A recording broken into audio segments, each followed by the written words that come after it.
जय Hind student. UP PCS mains 2025 का आज 29 मार्च को दूसरे शिफ्ट में एसी का पेपर कंप्लीट हो चुका है।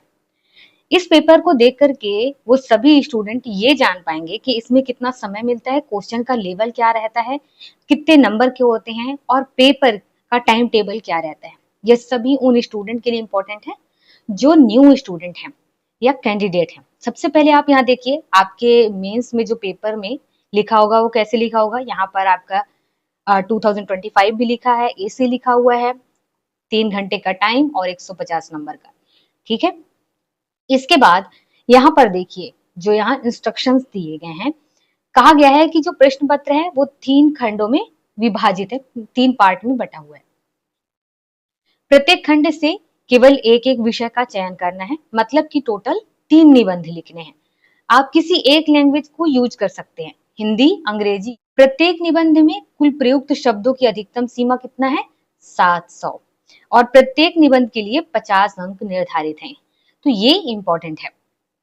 इसके बाद सबसे पहले यहाँ पर सेक्शन ए देखो। सेक्शन ए में यहाँ पर दिया हुआ है कि सेक्शन ए में दिया हुआ है फर्स्ट में कि कृत्रिम बुद्धिमत्ता के दौर में साहित्य का भविष्य।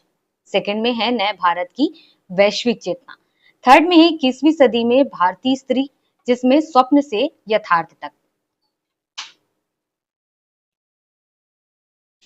इसके बाद सेक्शन बी है, जिसमें 3 पॉइंट यहाँ दिए हुए हैं। पहले वाले में कहा गया है कि विकास के निहितार्थ और पर्यावरण, दूसरे में बदलती वैश्विक अर्थव्यवस्था में नैतिकता का प्रश्न, और तीसरे में है जैविक खेती, आवश्यकता या विवशता।